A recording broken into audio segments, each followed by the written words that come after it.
Boys, welcome back. Today we're breaking down one of the biggest shakeups in Paladins meta thanks to patch 8.1 Wekono'S Wake.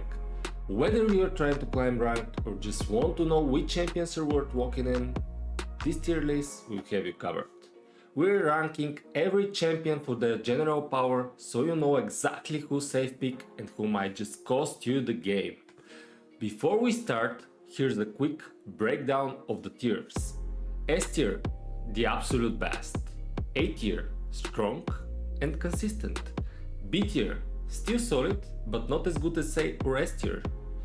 C tier, playable but much weaker than B tier. D tier, struggling hard. And finally, F tier, unusable. One more thing before we start. I'm splitting the list by classes, supports, tanks, damages and flanks. Comparing period to round doesn't help anyone, so this way it will make way more sense, right? Let's kick things off with supports. The ones responsible for keeping your whole team from collapsing.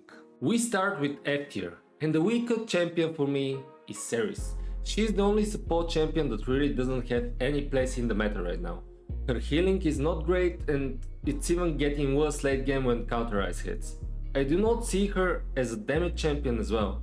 She just works in 1 out of 20 scenarios and that is just bad. Moving up to D tier we have, and I know I'll get tons of hate for that, Io. I played more than 200 matches this split and I don't remember winning a single game with sole Io kills. It's just not enough, man. Io's not great as an off support in very specific comps, but as a solo hero, it's even worse. Joining her in D tier is Grok. I know there are some Spirit Domain mains, but let's be real. His support talent just don't cut it in this meta. He's way too static, way too easy to punish, and if the enemy team has half a brain, those totems are getting nuked instantly. Once that happens, what's left? A Swan wind-up shock boost and a Ghost Walk on cooldown? Grok is fun, but fun doesn't win games when your entire backline is getting deleted and your support is cosplaying as low budget DPS, right? Kicking off C tier, we've got Ray. And listen, she's not bad, she's just not a sole support material. Where Ray really shines is in coordinated 2-support composition where she can play to her strengths. Reducing damage from flankers and aggro tanks, boosting your team's ult charge and dropping a quad ult that can flip a fight in seconds. But outside of that synergy, she struggles. Her healing output isn't enough to keep a team afloat on her own, and once the chaos kicks in and everyone's spread out, it's hard to get full value from Spirit Link. She's reactive, not proactive, and in most ranked games, you don't have the luxury of building a comp around Ray. Solid utility pick, but not the kind of support you can lean on 24/7. Next up in C tier is Moji. What put her here isn't just her self-sustain, it's her magic barrier. When used right, it doesn't just protect her, it shields nearby allies too. It's an instant shield that can block burst damage and shut down dives. Combine that with tooth healing and she becomes a surprisingly strong support. Now for her downsides. She lacks range, has no real hard peel and crumbles against CC or long range pressure. Great in tight fights, but limited outside of that. Next up in C tier is Corvus. His biggest strength is his ability to kill 3 teammates at once with spreading influence. He's fantastic in dive comps, but the funny part? His biggest weakness is also facing dive comps. While his escape ability is solid if something goes wrong, like the well-known bug with his teleport, you're completely screwed. If he gets caught out of position, you're screwed. He's great when things go right, but when they don't, he can quickly fall apart. Last up in C tier is Grover. Honestly, I was debating whether he belongs here or tier lower. Grover can be both great and terrible depending on the game. First and foremost, you need to run his range card at least at level 4, otherwise, brother, you're simply throwing.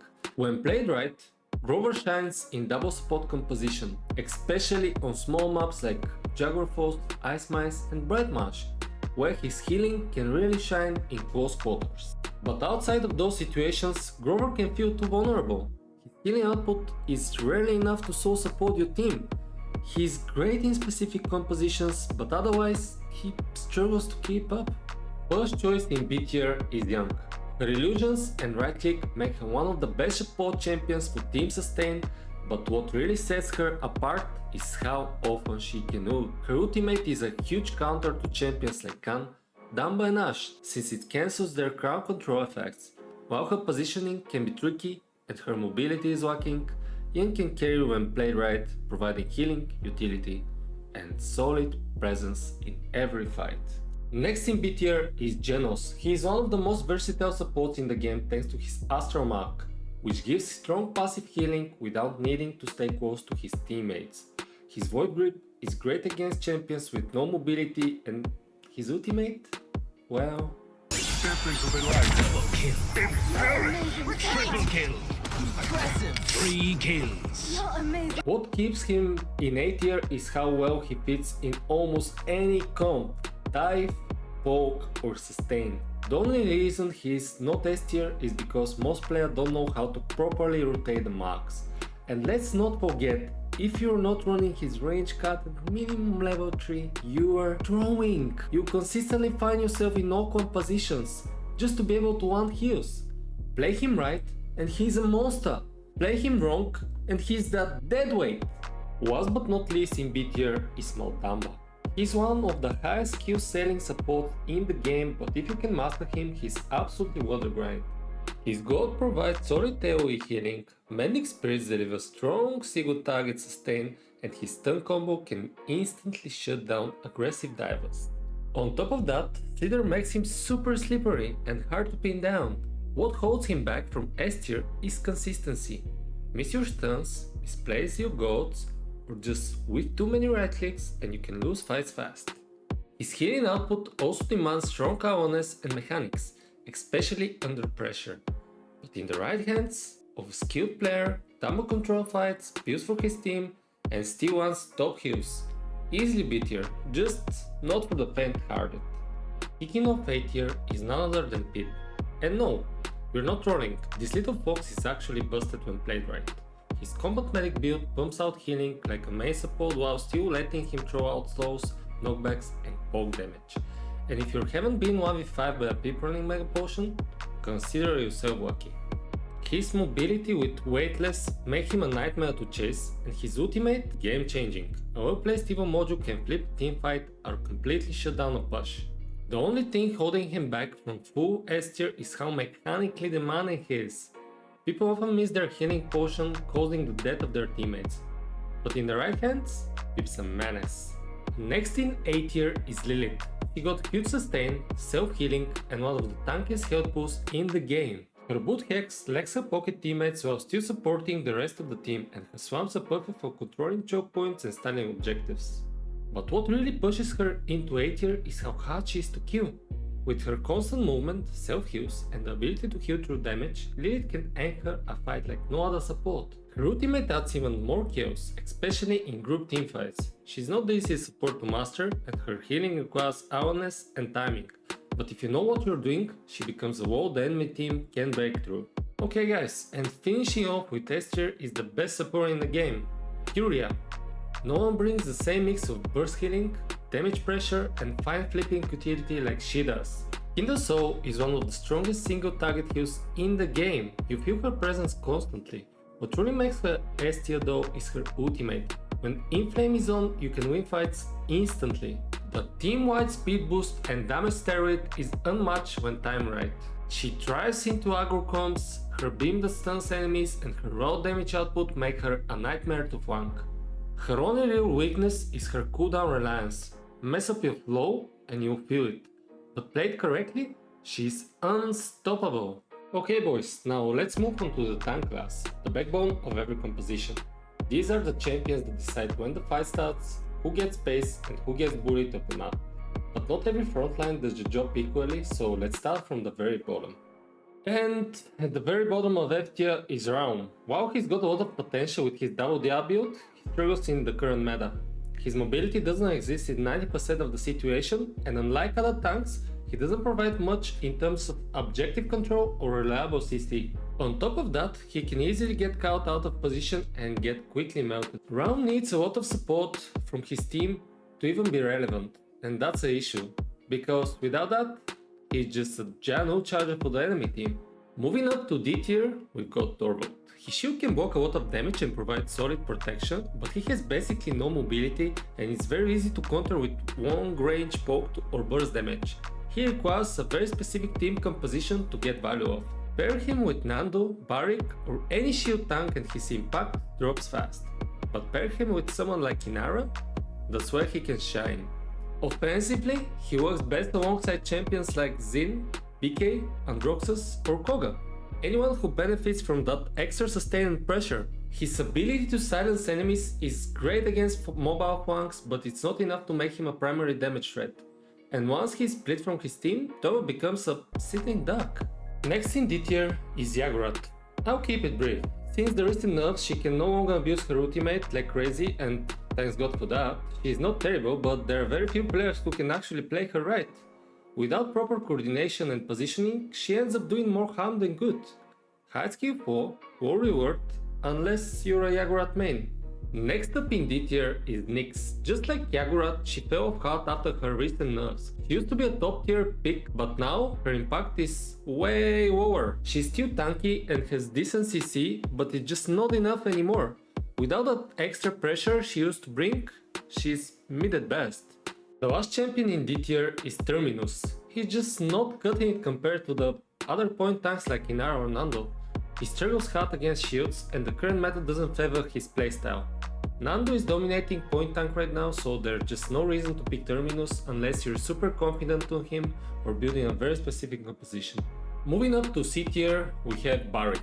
His turrets give consistent chip damage and you can build some really interesting loadouts around them. His ultimate is great, but for the love of God, stop trying to ult on 500 HP. You guys are wasting your ult and you're just feeling in the end. Barik can hold space well, but he becomes really hard to play when the enemy drives high burst or sustained damage. He doesn't have the best survivability in those matchups, and once his shield is down, he's wide open. Next up in C tier, we've got Ashe. She's got great tools, shoulder bash for peel and engage, kinetic burst for zoning, and her ult is perfect for bullying the enemy backline. What holds her back is her low damage. If she can't reach the backline or her team doesn't follow up, her impact drops fast. She really shines as an off-tank, creating space and forcing cooldowns, but she can feel the enemy against composition with heavy CC. Last up in C tier, we have Rukus. He brings serious damage, especially with RLs out and smart positioning. His emitter gives him surprising survivability and his ult can absolutely clean house at the right moment. But honestly, every mobile flank in the game hard counters him. If the enemy has strong burst, Ruku just get melted. He's great in dive compositions or on maps with high ground, but outside of that, he's risky, high reward, but definitely high maintenance. First up in B tier is Inara. She's still one of the best point tanks in the game when it comes to pure area control. Her walls, her DR and her ability to just sit on point and not die makes her a nightmare to push through. She got some nerfs the past couple of patches, but I believe she's still a very solid pick. Next up in B tier is Khan. His battle shout is a very solid ability. It gives self-sustain and can help the team in a pinch. But the best thing about him, it's his ultimate. It can completely flip a teamfight if used right. One good pick and suddenly the whole game shifts. Khan works best as a holding off tank, playing around his team and peeling from the backline when needed. He doesn't have great mobility, so you've gotta be careful not to get caught in awkward spots. Also, can we talk about this real quick? Most Khan players just don't shoot their gun. Brother, you have insane damage output, stop holding down right click and throw some shots. Okay, the next champion in B tier is Fernando. He's the meta point tank right now for a reason. His shield is still one of the best tools for blocking damage and his fireball adds constant pressure with chip damage. Throw in Immortal and he becomes an absolute beast in clutch moments, saving himself or the entire team. The only flaw I can think of is how reliant he is on his shield. Once the enemy team stacks record, it gets way harder for Nando to contest space efficiently. And this is the kicker, if your enemies don't draft a good record champ, Fernando absolutely shines. He becomes nearly unkillable and turns every fight into a brawl they can't win. Okay guys, let's heat it up. A tier is where the real power lies. And first up in A tier is Atos. His setback is insane for controlling the flow of the game, whether you're reversing mistakes or setting up the perfect engage. But his biggest strength? That's his wall. Brother, I feel that this wall is up for every 3 seconds and lasts for 5 seconds, making it one of the most annoying abilities you can face. Blocks projectiles, denies space, and can completely shut down the enemy's approach. Atlas is a master at controlling the pace of a fight and disrupting the enemy's plans, which is exactly why he's banned in 90% of the ranked games.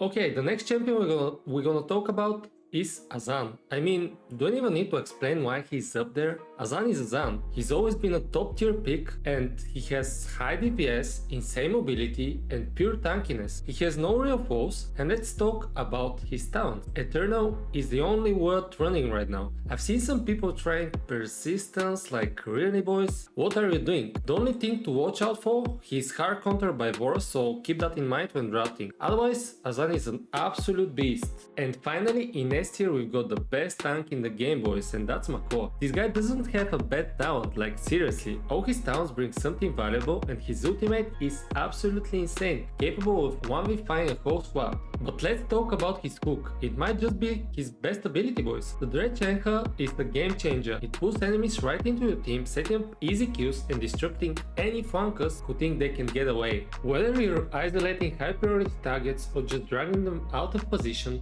Mako's hook gives him a level of control most tanks wish they had. Mako can tank damage, CC, and dish out crazy kills, while his anchor lets him pull people out of their comfort zone. This tank can dominate both of the front line and back line. There's no denying it. Mako is an unstoppable force when played right. Alright. Now onto the damage class. The champions built to carry fights, farm kills and make the enemy squad cry. Some damage dealers still define the meta, while others are just kind of hanging out. Let's break it down. Starting off with F tier for damage is Dredge. Harris completely destroyed him with the Hero nerf. That was, in my opinion at least, his only viable talent for years, and without it, Dredge really struggled to make an impact. These days, a B spike is the go-to talent, but even with that, it's just not enough to compete with other damage dealers, let's just be honest with ourselves. His mobility is limited, his burst isn't as deadly as before, and he lacks the presence he used to have. With no major updates coming to Paladins, it's safe to say Dredge mains are stuck in a very tough spot. The first champion in D tier is going to be Vivian. A free-firing Vivian can be a menace, but let's be honest, that only happens once in 100 games. She completely lacks mobility, making her an easy target for dive comp or any team running blast. Champions like Eevee, Vatu, Will, Drogos, or even BK absolutely destroy her. She's not unplayable. If the stars align, she can farm damage, but in the current meta, there are just way better picks for the same role. Next up in D tier, we have Strix. Just like Vivian, Strix rarely works in today's meta. If the enemy runs a dive comp or double shield, you're basically useless. Kinessa completely outclasses him, better mobility, higher DPS, and an ultimate that actually flip fights. And let's not forget, if the enemy stacks Heaven 3, it can take 3 body shots just to kill a damage champion, and that's brutal. Strix isn't awful mechanically, but the meta just doesn't favor him right now. The last champion in D tier is Betty La Bomba. Yeah, you can drop some insane damage number with her, but most of that damage just get out-healed or ignored. She struggles hard against other blasters and get farmed by mobile flanks. Betty is decent on maps like Ice Mines and Juggle Files, where her spam can control tight spaces, but outside of those niche scenarios, she's just not a strong pick in the current meta. And that's a fact, boys. Kicking off C tier, we have Willow. She definitely shines against double support compositions, and her dead zone is perfect for shutting down healing and making life miserable for pocket heavy teams. Like the rest of the C tier squad, she really struggles against mobile fans who can dive her with ease, and if the map is too open, good luck doing anything before getting sniped or burst down. She has her moments, but they're way too situational. Okay boys, next in C tier is Victor. He's the definition of basic. He's easy to play, has solid damage output, and his frag grenade spams teammates grouped enemies. He's a great shield breaker and can pressure tank decently from mid-range, but the second a mobile champ looks at him, he's pretty much done. Victor gets completely run down by every dive composition in the game. He's not awful, but you're not breaking the meta with Victor. Okay, next is Tyra. Her firebomb is still a solid zoning tool and she melt tanks with Burn Monster. Let's be real, the only way to make her work these days is to abuse her DR plus HP card. Tank Tyra is the way. The problem? She's a sitting duck. No mobility, no outplay potential. Once someone dives her, she's just done. She can work in comps that fully protects her, but honestly, those comps could be running way better picks. Personally, I love seeing Tyra on the enemy team, especially when I flank. Whilst in C tier, we've got Tiberius. He looks flashy, but in practice, he's kind of clunky. His damage is solid and his bounce combo can delete squishes, but that's the issue. He really struggles against mobile targets and shields, and his limited range becomes a problem against strong backlines. His kit sounds amazing on paper, but in today's meta, he's a definition of jack of all trades, master of none. First off, B tier is gonna be Octavia. I truly believe Octavia could be a tier card if one of the top controller players is using her. Her DPS can be insane if you're consistently wanting headshots, and her passives are a unique strength, they benefit the whole team without much effort.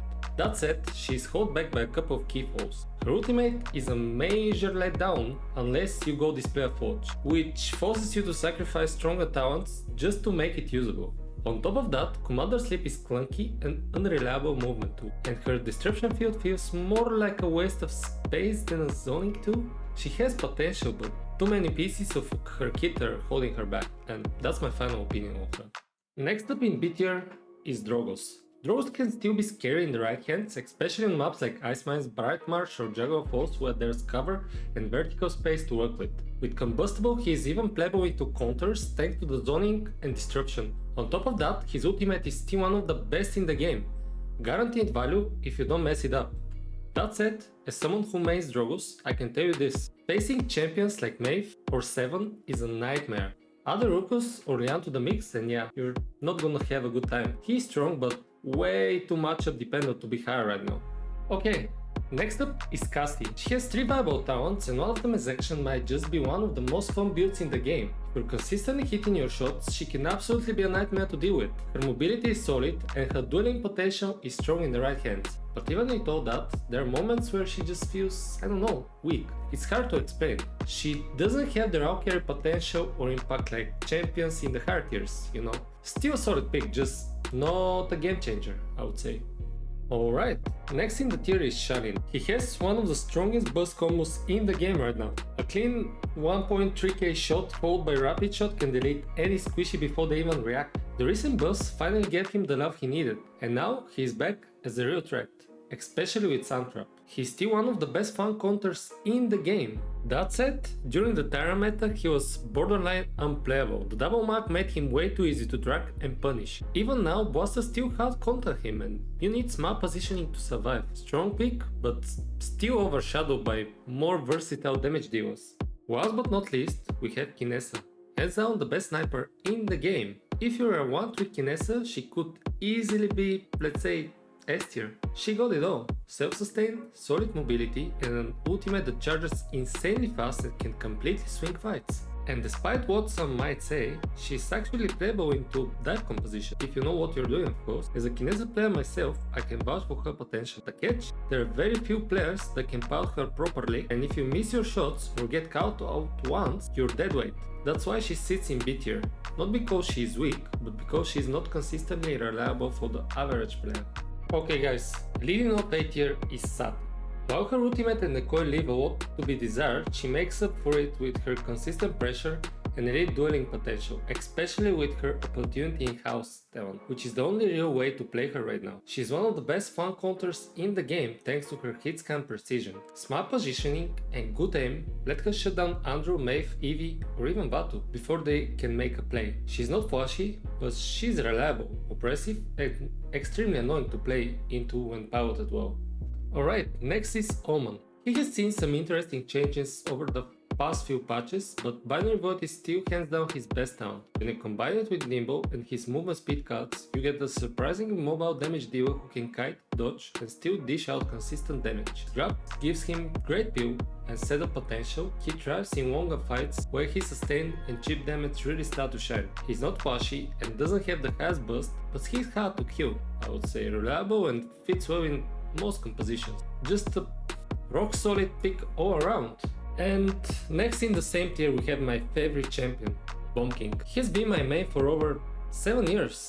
And trust me, he's still absolutely insane. On most maps he can easily solo carry games, especially if the enemy team has even one lower tier player. What makes BK so strong is his flexibility. All 3 talents are viable, but I'd say Roll Subject is his best. It complements his movement and mobility perfectly, letting you keep pressure on while dodging threats. He has very few real counters, maybe Rukus, maybe Lian, and that's that's about it. His burst, area denial, and ability to do tanks or flanks make him one of the most well-rounded damage dealers in the game. If you know your matchups and hit your sticks, BK just win fights. Next up in the tier is Lian. She's in a really solid spot right now. All three of her talents are viable, but the one that really stands out is precision. When you pair it with a Alacrity style loadout, you become an absolute nightmare even for aggro tanks and flanks. Her boss is clean, her range is reliable, and she's one of the few champions who consistently apply pressure while still peeling for her team. With the recent record changes, he is now totally playable into double shield composition without any issues. One of her only real counters is Shelin, who can punish her downtime and outrange her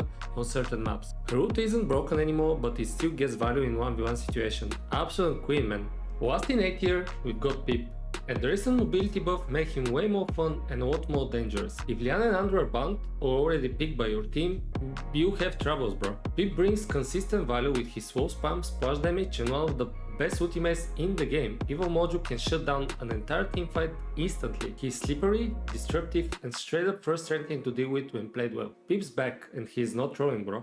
The best damage champion in the game right now, and the only one worth your best here, is Imani. But Romani is completely busted. Her 1000 damage AoE fireballs are brutal to deal with, and she can literally obliterate anyone in a matter of seconds. Tanks gone, flanks deleted, support don't even try, man. Her zoning is oppressive, her burst is outrageous, and she doesn't even need to rely on her ultimate to carry games, but when she does pull out the dragon, good luck surviving. On maps with tight chokes or group fights, she's unstoppable. If you're not drafting around her or buying her out, you're throwing. Imani defines the meta right now, boys. Last but not least, we've got the flank class. These champions are the real disruptors. Their job is to make the enemy's lives miserable, and the best ones can so carry games.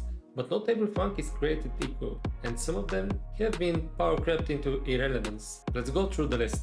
The only flank in F tier is Kasumi, and honestly, you'll figure out why pretty quickly. Her kit just doesn't belong in the flank class. She has no real mobility, no burst, and her playstyle is painfully slow compared to every other flank in the game. She gets farmed by anything with movement or range, and her pressure is only annoying in low games. In high level play, she is a liability. There's just no reason to pick Kasumi right now unless you're trying to challenge yourself or your teammates' patience. Kicking off D tier, we have Caspian. Once considered a bit of a wild card, he's fine off hard in the current meta. Sure, his kit has some fun moments with his ability to juggle between damage and mobility, but let's be honest, he's just not consistent enough. His burst potential is there, but it's too unreliable in high level play. And when it comes to sustained damage or controlling space, Caspian simply doesn't measure up. He's one of those champions that can do great when he's free to operate, but against enemies with the right counters, he falls apart fast. His reliance on combos and precise positioning make him a gamble. In a game like Paladins, you don't want to be betting on inconsistency. At the end of the day, Caspian's playstyle feels more like a high risk, low reward option, and that's not ideal in the current meta.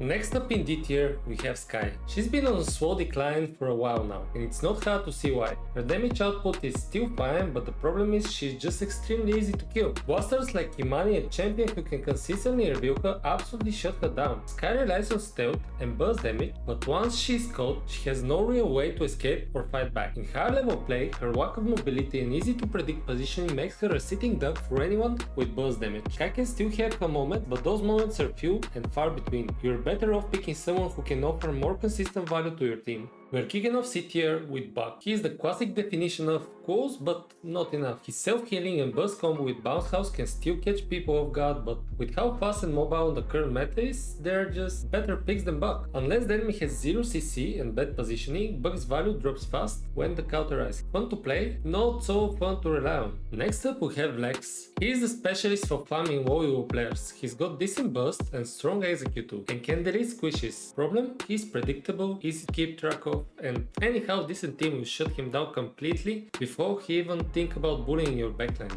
Like, you see Lex pop off in casuals, but in ranked or comp, like, rarely. Next we have Tao. He could have been great if the game didn't revolve around mobility, CC and burst damage. His overcharge is nasty, but once you see him coming, he's easy to predict and punish. His rune makes him feel safe, but experienced players very often know how to camp on it and, they just bomb him when he teleports back. Works fine against low level players, but otherwise not worth the trouble. Next is 7. He looks cool on paper, like he has 3 weapon modes, wall hanging, great mobility, but in practice he could be very awkward. His damage is decent and he has some range with his burst mode on, but he has hard time securing kills when facing stacked composition, and his ultimate, let's be real, it's one of the most underwhelming ultimates in the game. He's not terrible, just outclassed. Next up we have Zin. He used to be the king of outplay, but now he just gets bullied by CC and burst damage comps. He has some interesting playstyle that you can choose from, but in 2025 I personally would take Guillotine any day of the week. Smolder is a talent for Silver Eel and Yomi just feels weird. Maybe it's just me, I don't know. He's still fun, but not a top tier pick anymore, and that's a fact.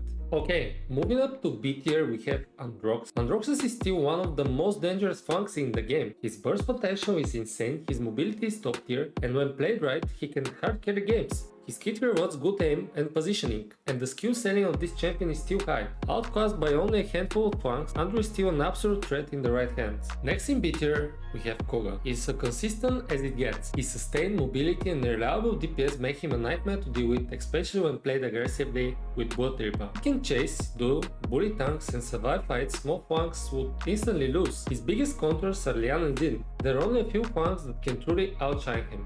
Last but not least, we have Maeve. Maeve remains one of the most slippery and lethal flanks in Paladins. Her mobility is almost unmatched, her burst with Cat Burglar is deadly, and a smart Maeve can run circles around entire teams. If you give her even a little bit of space, she'll farm your backline with ease. Only a few flanks outclass her, and make no mistake, she's still a very strong pick.